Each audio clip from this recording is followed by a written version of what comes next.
Okay, today we're going to fill in our ISN notes on symmetry and on dilations. Symmetry in 2 dimensions, this would be page 11 in your ISN packet. And we are adding a page as well today. Line symmetry or reflectional symmetry.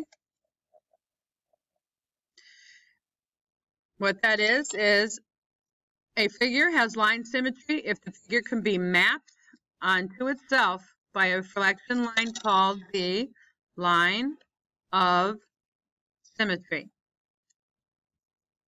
If you need to fold the piece of paper to tell, fold it. It folds on that line. Some figures have no line of symmetry. Some have only one, and some have 2 or more lines of symmetry. How many does the first figure shown have? 2. Which way should I go? Okay, vertically and horizontally. Okay, try to draw them, fairly neatly, but it's not a crime if they're not perfect, because if you're freehanding, even if you're using a ruler, it's not always that easy. But there are 2 lines of symmetry for the first figure. The second figure has only 1. Yep. It would be straight down the center there. Oops, mine's not on there perfectly, but this just has 1 line of symmetry. How about the parallelogram?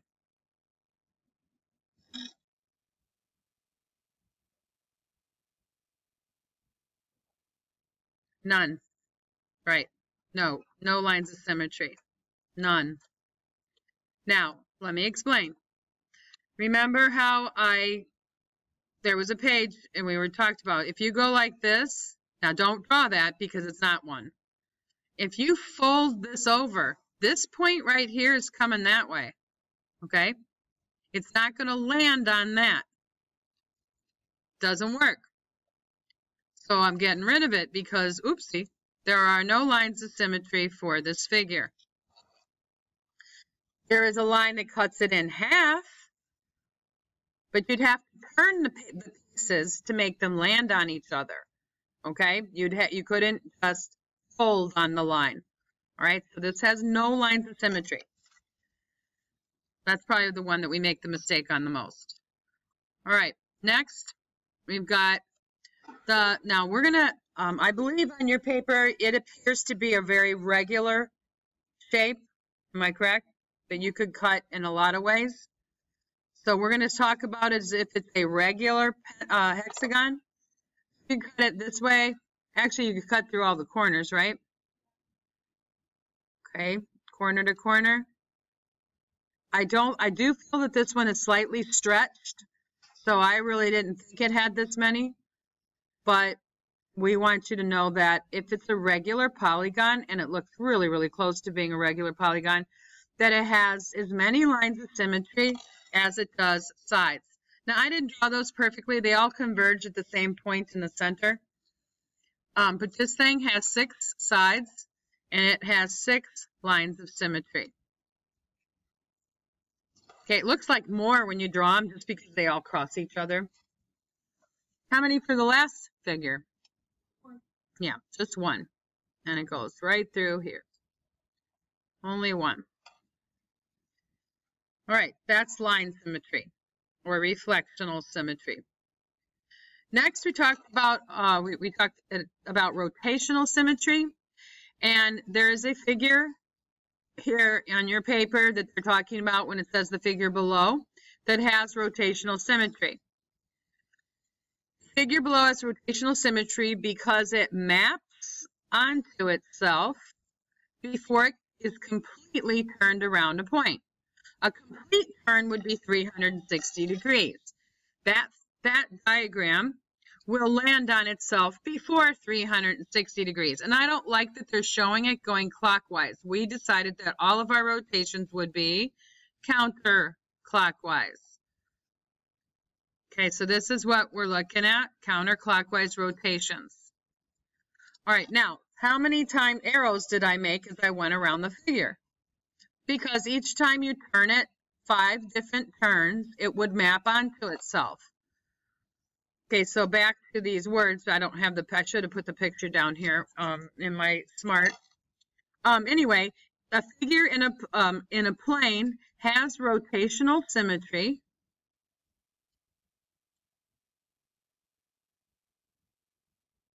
if the figure can be mapped onto itself by rotating between 0 and 360. So it has to be smaller than 360 degrees that it turns onto itself, about a center of the figure. And that is called the center of symmetry. So it's usually the center of the figure. The number of times a figure maps onto itself as it rotates from 0 to 360 is called the order. The magnitude of the symmetry or angle of rotation is the smallest angle through which the figure can be rotated that it maps onto itself. So to find the magnitude, you take 360 divided by the order. Okay, illustration of that is this diagram. You can see that each time you turn it's 72 degrees. Now, where'd they get the 72? This figure is order 5. Okay, you count how many repeated shapes, if you will, as it spins. And I counted how many turns it could land onto itself, which was order 5. And the magnitude is found by doing 360 divided by the order of 5, and that is 72. So now you say it has magnitude 72 degrees. Have fun on your trip. You're welcome. This is another example. I could rotate this figure again. How many turns? 1, 2, 3, 4 times till it'd be back to the same position. So that's why this would be order 4. Yes, it has rotational symmetry. And the magnitude, excuse this thing, it got in my picture. It's like one of those, what do they call it when you pop into somebody's picture? You bomb it, photobomb? Is that what it is? Okay, well, this thing photobombed me. It just popped in from the Word and was in my picture. I couldn't get rid of it. Anyway, it's stuck there. So the magnitude of this rotation, you take 360 divided by the order, and my pen just got stuck. Ooh, technology. Divided by 4, and that's where I get 90 degrees. So it's a rotational 90 degrees. So what I want to point out here is, see how the first turn was 90? How much would it be when it did the second turn of 90? So it's then 180, and then it turns again 90, and that'd be 270, and then when it finally gets back to where it started, it'd be 360. So that's how it's divvied up. Okay, now we're going to summarize this again. This would be what appears in your textbook that we haven't given you because it's very heavy and it has some neat little things in it, but we photocopied it for you. A figure in a plane has rotational symmetry again, or radial symmetry. A figure can be mapped onto itself by a rotation between 0 and 360 about the center of the figure, called the center of symmetry, or point of symmetry. The figure below has rotational symmetry because a rotation of 90, 180, or 270 maps the figure onto itself. So that's basically just what we were looking at a moment ago. This figure is another example of order. What's the order of this figure? 1, 2, 3, 4. And so it would be a magnitude of rotation of 90. Okay? Just like this square. The number of times the figure maps onto itself as it rotates from 0 to 360 is called the order of symmetry. I discussed that and we're repeating. The magnitude again of the symmetry or angle of rotation is the smallest angle. Do not pick something bigger than the smallest, through which the figure can be rotated so that it maps onto itself. The order and magnitude of the rotation are related by the following equation, which we discussed already. You take the magnitude would be 360 divided by the order, and the above figure was magnitude 90. Okay, this is a special symmetry. Point symmetry is when a figure rotates exactly 180 degrees and maps onto itself. So when a figure can be mapped onto itself by a rotation of 180, meaning it looks the same upside down, or from any two opposite directions, it looks the same. These figures, well, see this card? If you took that king and you spun it around, it would look the same upside down as right side up. Okay, so this has point symmetry. This is an example of point symmetry. Now we're going to check out the next figures on your paper to see and decide if they have point symmetry or not. These are the figures on your paper. Do these have point symmetry? So let's look at each one individually. If you turn this upside down, will it look the same? Yes. Okay, this looks sort of like a red cross symbol, doesn't it? And if you turn this upside down, will it look the same? Yes. Okay, 180. This corner would go to that corner. What about the half moon? No, it would look backwards. So no. You don't have to draw that. I just was kind of showing you.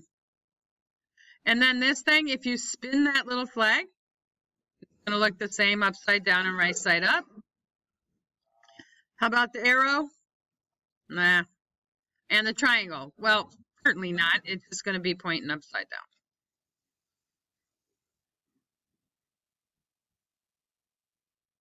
Okay. The new thing today. Actually, let's do our dilations first, because I might have some stuff I want to get up and show you. Let's go to the next page, because we're going to be adding that last page on and I'll go back to it. Oh, I forgot to erase. Is this the first page of your dilations? Okay, let me just, oops. Where are the rest of the pages? Oh, there it is. Somehow I was at the end of it. All right, I forgot to erase my other time. I'll get rid of it as we go here. Okay. All right, so the beginning page is right here. No, it's not. I got one more. Poof. Here we go. All right, so page 13 is where we are. Ready, set. A dilation is a similarity transformation. It's not a rigid motion or isometry. Okay, it's not. It reduces a figure proportionally. A dilation is not a rigid motion or isometry. Those words we've heard before.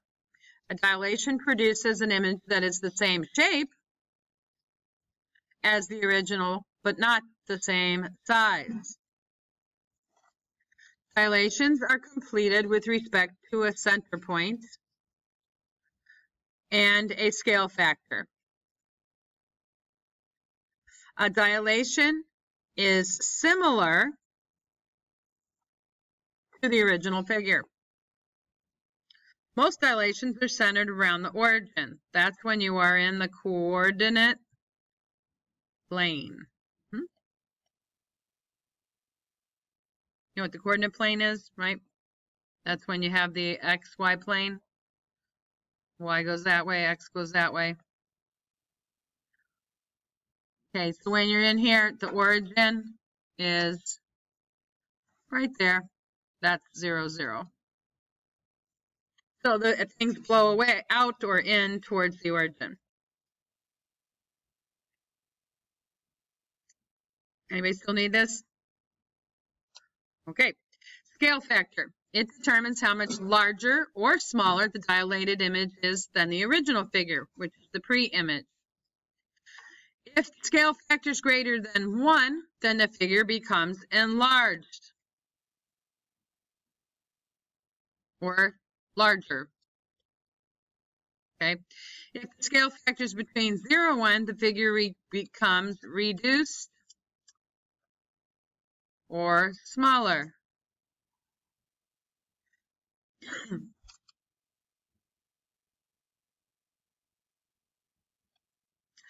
When 0, 0 is the center of dilation, the points x, y turn into f times x, f times y, where f represents the scale factor.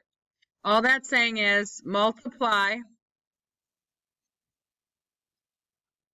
x and y by the scale factor.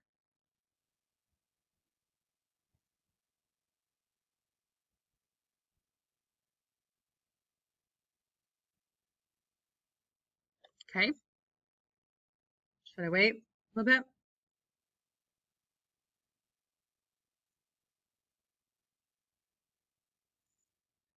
All right. Description of dilating ABC with the center 0 and R or scale factor of 2. It's going to, you would multiply by 2. Multiply measurements by 2. What do you measure? Well, it says draw ray OA, which would be going from O to A. Now, I'm not doing it. It's label points A prime, B prime, C prime, so that O to A prime is twice O to A. I think this is hard to read, okay? But all I say is you would measure from O to each point. Okay, in the case of the example, oh dearie, I put that in a bad place. I just realized where I stuck that because I'm thinking about what your worksheet looks like, and you have all this underneath there, don't you? You don't want to write that right here because this is a different question. So my bad, could you make sure you don't put that where I put it? Let me show you why. I'm sorry about that. Okay, this description up here is saying measure from O to each point and multiply by 2.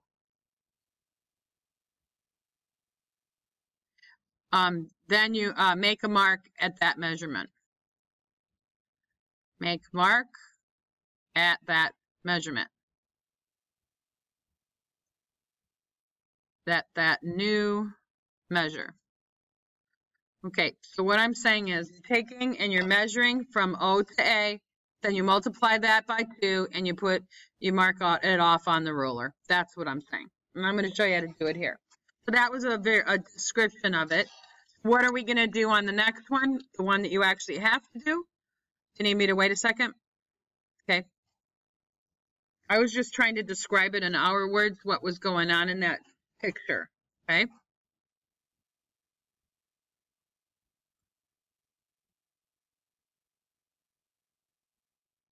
Okay. Oh, yeah. Good.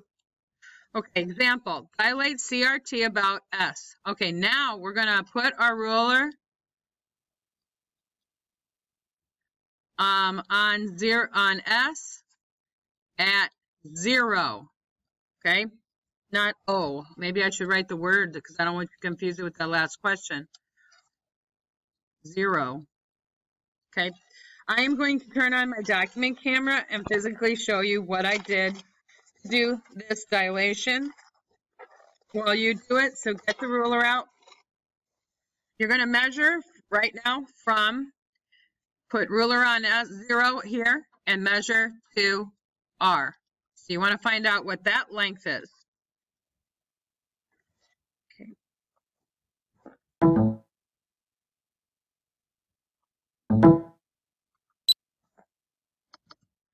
I'm going to open up my presenter here so you can see.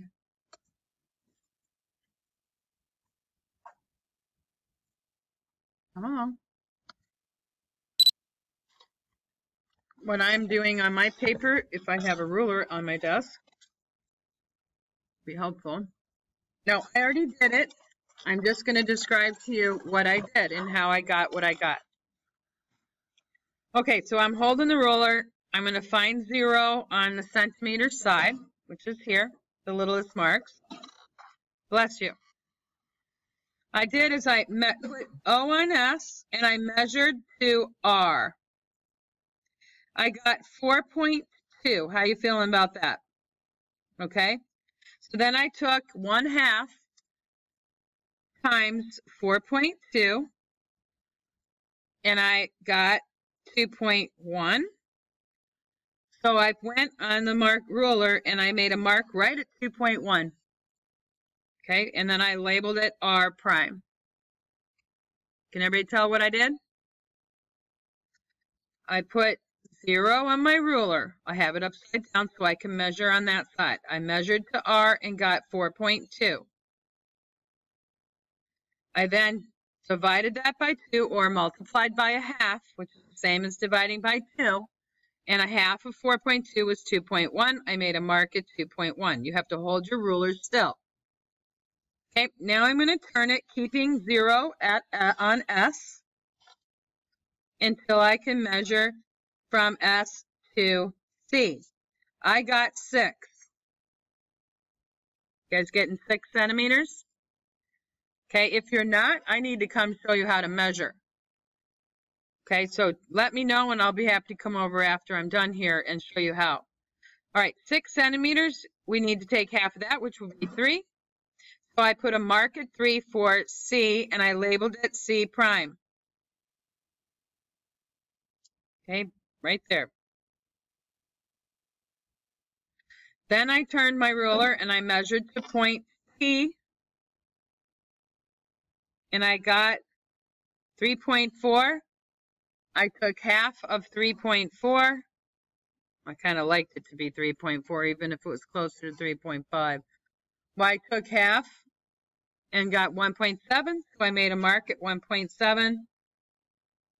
Looks like a little bit too far. Where's my, oh, there we go. 1. Let's see, 1, 2, 3, 4, 5, 6, 7. Okay, so I put a dot there, and then I labeled it T prime. Does everybody's look like that after they connect it? That's what it should look like.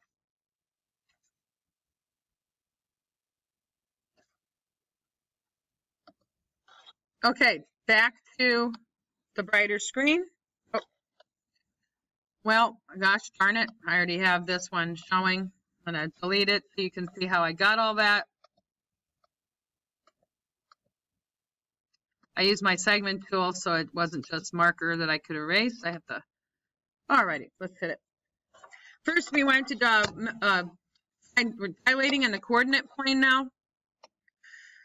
Find the coordinates of an image after a dilation centered at the origin. You want to multiply the x and y coordinates of each point on the pre-image by the scale factor of the dilation r. So I will multiply each the x's and the y's by the scale factor. This is too easy for you to not get correct just because you didn't practice or listen to the proper terminology so you know what you're being asked to do. After dilation centered at the origin, you got a scale factor of 2. That means we are going to multiply by 2. Okay, so let's take, and that's what this illustrates right here in a symbol format. Let's plot the first points of the original figure. -2, -2 is left 2 down 2. Make sure you plot your points correctly.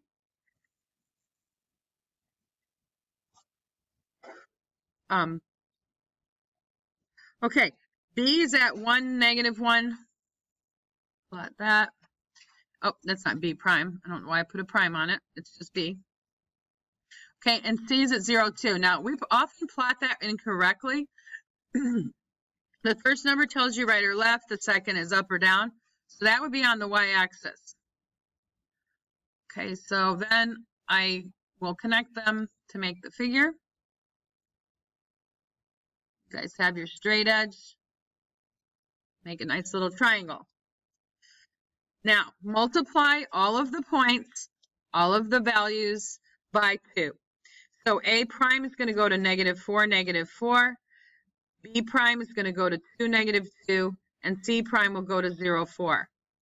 Okay, so all I did was multiply each point value, both the x and the y, by the scale factor of 2. Now I'll go plot those. So -4, -4, left 4, down 4. That's where A prime is. 2, negative 2. Oh, I put B right there where I needed to put B prime, so I'm going to move it over. And then I'll go back and plot that 2, negative 2 and label it B prime. And 0, 4 is right on the y-axis up here, C prime. Go and get some straight edge and connect your points. So you draw the figure. Okay. Should all be labeled with the proper notation. Okay, anybody still need this? Because I think I was probably slower than you were. You're probably done before I was. Like a long time before. Okay, now this is saying what's the scale factor for the transformation at the right? This one, guys, is not centered about the origin. It is not centered around the origin.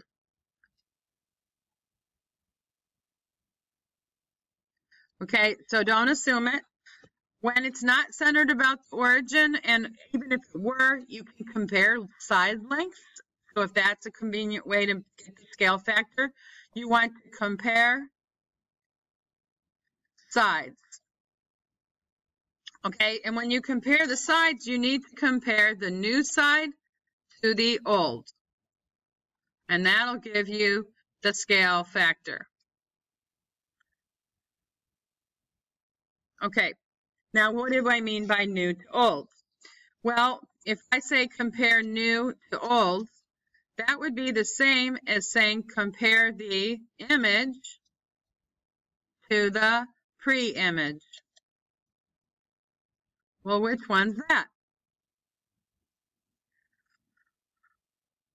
Which one? Okay, the blue one is what? That's the image? Right, you're right.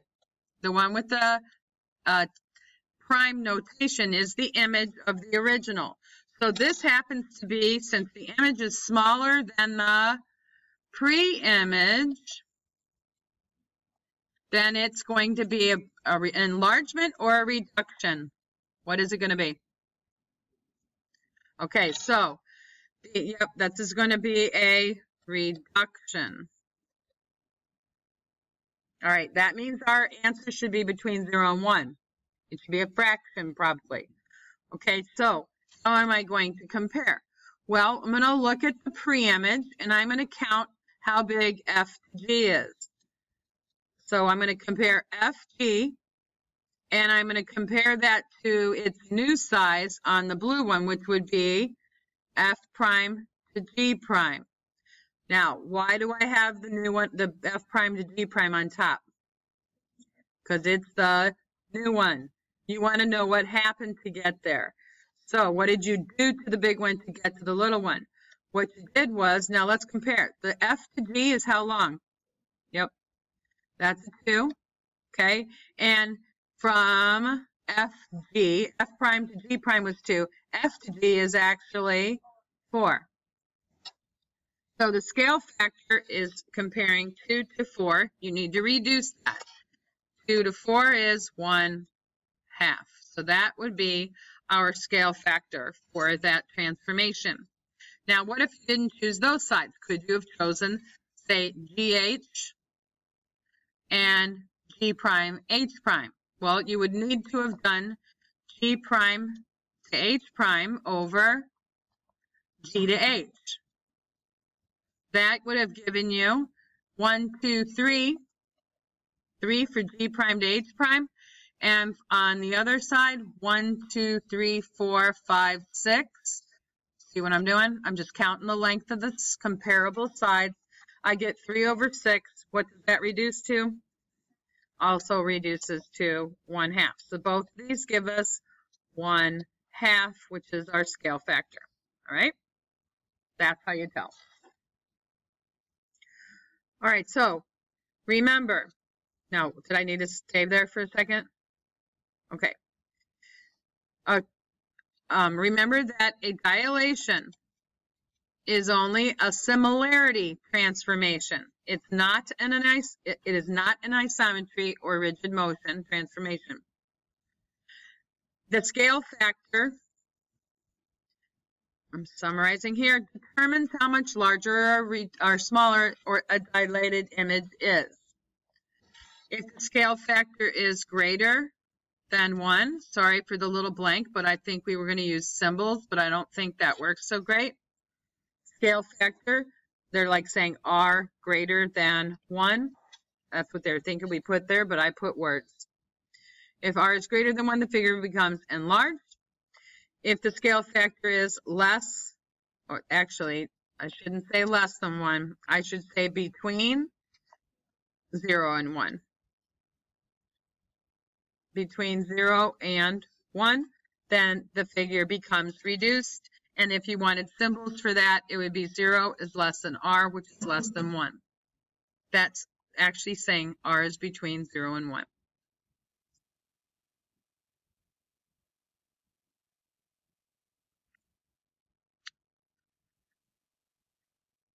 Okay. There is another type of symmetry that I need to discuss with you today.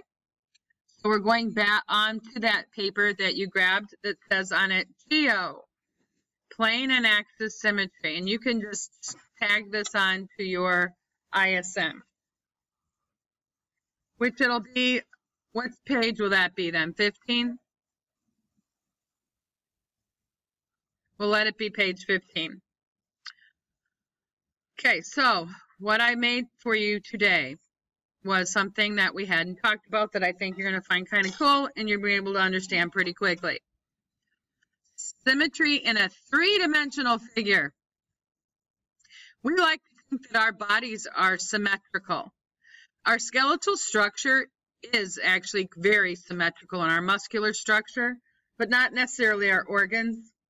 Do you realize that? So you can't count your whole body. Because like on one side you got a liver, on the other side you got a spleen, and things are not all the same inside internally. But when we look at ourselves, we like to think that we have symmetry, which we cut ourselves straight down the middle, right? We got most likely 2 arms, one on the left, one on the right, 2 legs, and our muscular structure is somewhat symmetrical. All right, so we're 3D. So now we're going to talk about some other shapes that are 3D. So a three-dimensional figure has plane symmetry. Okay, there's something called plane symmetry, is if the figure can be mapped onto itself by a reflection in a plane. So that's like taking and chopping yourself in half. Sorry, but I'm going to say something that sounds really horrible thought. The guillotine, right? If you went straight down your body, we're just going to think of ourselves as having 2 equal halves. Okay, and that's kind of gross, but anyway, plane symmetry, it slices it into 2 chunks that are the same. So a three-dimensional figure has axis. Now this is even more is different than plane. Axis symmetry, if the figure can be mapped onto itself by spinning it in a line. All right, so if you look at the cylinder, it has plane symmetry because you can chop it in half. You can chop it in half this way too, by the way. Many different directions. Lots and lots of planes can cut that in half. There's only one that can do horizontally cut it in half because it'd go halfway top to bottom.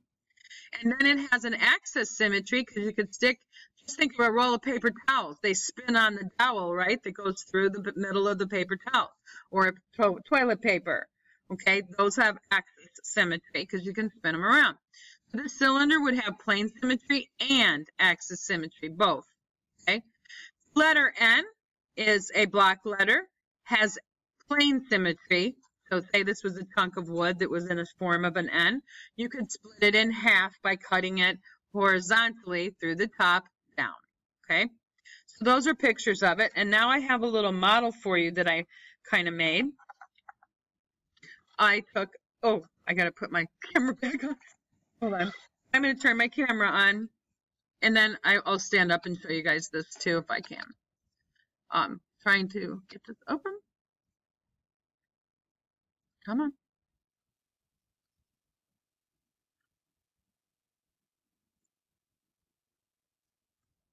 That's not the right way. Okay, so I have a little Dixie cup. Okay, so we can put some water into it, and then I kind of sliced it. So I wanted to show you that this has axis symmetry because I can put show it to the class like this. I can put it through there. You see how it's got an axis? I can stick a pencil through it, right? I can stick a pencil. Oh, I don't think it's going to work real well here. Oh, I'm going to not like it. It won't stand there. All right, I stuck a pencil through it, right? And I can spin it around. It won't show well on here, but maybe I could do it this way, this stupid thing. I can spin it around on that axis of symmetry, even though it's not straight. Okay, the coolest part I thought was when I made it be able to show plane symmetry. Do it like this. That's better, isn't it?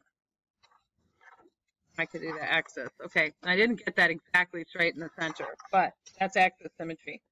Now, plane symmetry for this cup. Let's stick a Post-it note as representing my plane. You see now why it has plane symmetry?